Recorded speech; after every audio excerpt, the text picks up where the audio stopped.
अरे बछड़ा होती बाए न थबाती, अरे पेरी साड़ो न पोचा।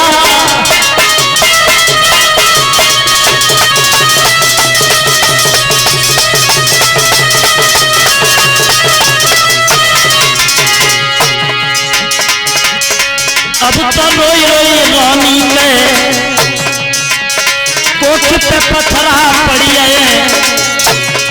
अब तो रोई रोई रानी के कोठ पे अरे पत्थरा पड़िया।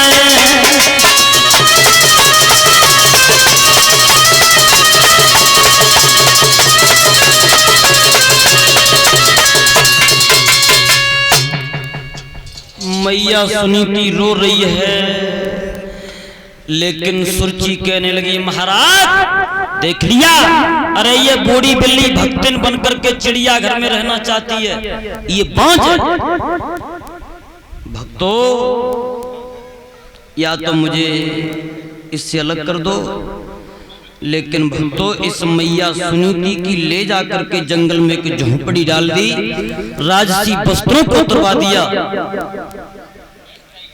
छोटी वाली महल में और बड़ी वाली झोंपड़ी में निवास कर रही है।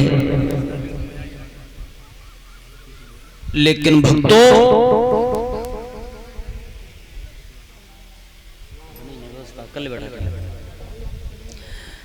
भाइयों अब तो मैया सुनीति झोंपड़ी में निवास कर रही है। धीरे धीरे धीरे धीरे समय गुजरता चला जा रहा है।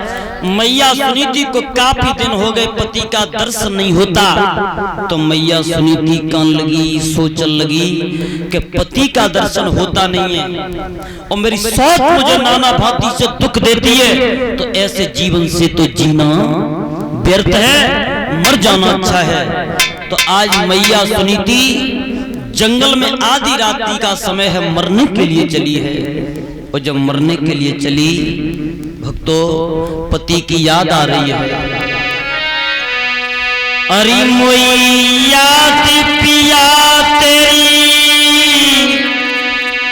और आ रही है, मैं तो जा रही हूँ। याद पिया तेरी आए रही है, मैं तो जाए रही हूँ। मोई याद पिया तेरी आए रही है, मैं तो जाए रही हूँ।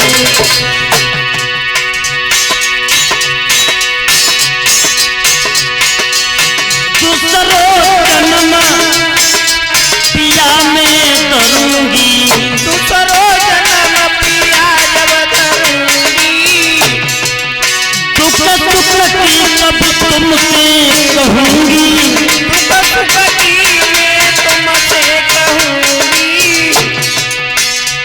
तेरी याद में गोता खाए रही हूँ, मैं तो जा रही हूँ। याद में गोता खाए रही हूँ, मैं तो जाए रही हूँ। याद में गोता खाए रही हूँ, मैं तो जाए रही हूँ। अरे मेरी याद पिया मत करियो, मेरी याद पिया मत करियो। अरे तेरे गम में गोता खाए रही हूँ, मैं तो जा रही हूँ। तेरे गम में गोता खाए रही हूँ, मैं तो जाए रही हूँ। तेरे गम में गोता खाए रही हूँ, मैं तो जाए रही हूँ। आधी रात्रि का वक्त है, मैया सुनीति जंगल में मरने के लिए चली है। इस मैया सुनीति ने एक कुआं देखा और जैसे कुआं में गिरने के लिए मैया सुनीति उद्यत हुई है, अकस्मात बाबा नारद आ गए।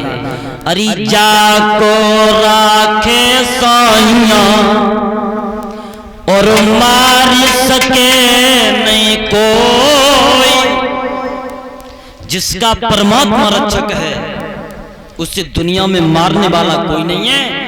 मैया जैसे ही कुआं में गिरने के लिए चाहिए तो महाराज ये बाबा नारद आ गए और एकदम बाबा नारद ने आवाज लगाई, अबला जाती, और जंगल में अकेली घूम रही है। बाबा नारद ने रोक लिया है, बेटी तू जंगल में अकेली मरने के लिए आई है, तेरा नाम क्या है? बोली बाबा मेरा नाम सुनीति है,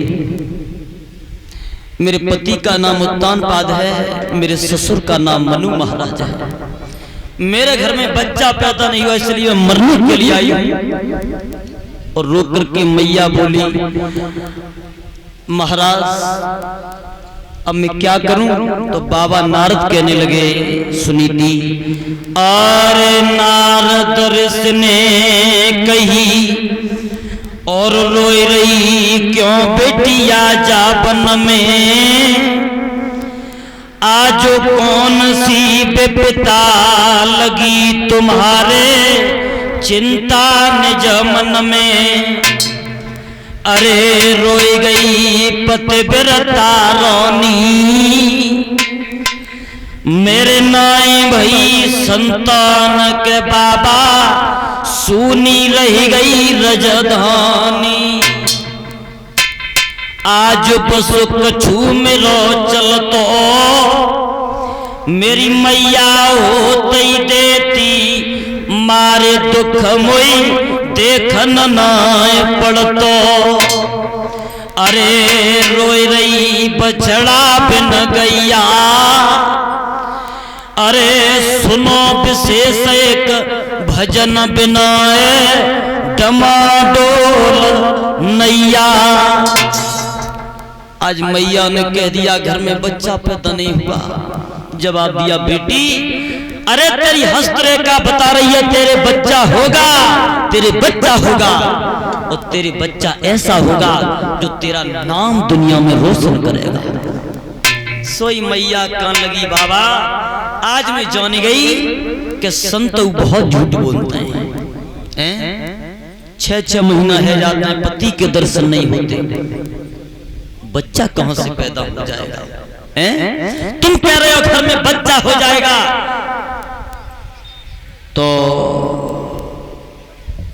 बाबा नारद कहने लगे हैं सुनीति, अरे मोर बचन चै और पड़ जाए फीका, और संत बचन पत्थर कीली का। मोर का लिखा हुआ वचन फीका पड़ सकता है, लेकिन संत की वाणी झूठी नहीं जाएगी। अरे तू लौट जा, लेकिन तेरे बच्चा होगा तो मेरी 3 बातें मान ले, कम खाना और कम सोना, और मुंह से किसी को गाली मत देना। भाइयों अब तो मैया लौट करके चली आई है। बाबा नारद की 3 बातों का पालन मैया झोपड़ी में कर रही है। और जब बाबा नारद की 3 बातों को इधर पालन कर रही है, कम खाती है, कम सोती है, और गाली की तो जिबात रहे, झोपड़ी में अकेली रहती थी, कोई नहीं रहता था। इधर महाराज उत्तानपाद ने सोची कि आज हम देखेंगे शरीर में सामर्थ्य है या नहीं है। तो शिकार खेलने के लिए महाराज जब चले तो ऐसा ही नहीं महाराज, अरे होनहार बलवान, अरे किंग ने बो हैंड मेरे दारो,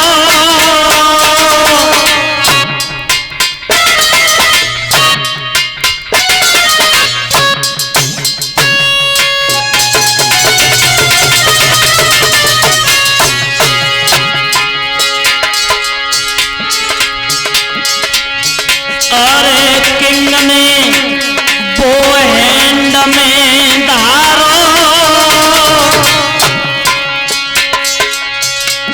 और क्राउन बजरो हेड केरो डियर में मारो।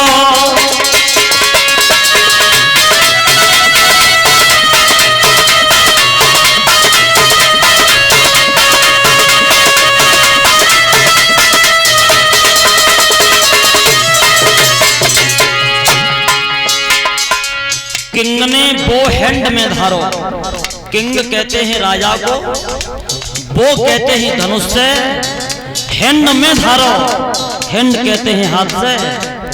किंग ने वो हैंड में धारो, क्राउन, क्राउन कहते हैं मुकुट से, क्राउन बदरो हेड, हेड कहते हैं सिर से। एरो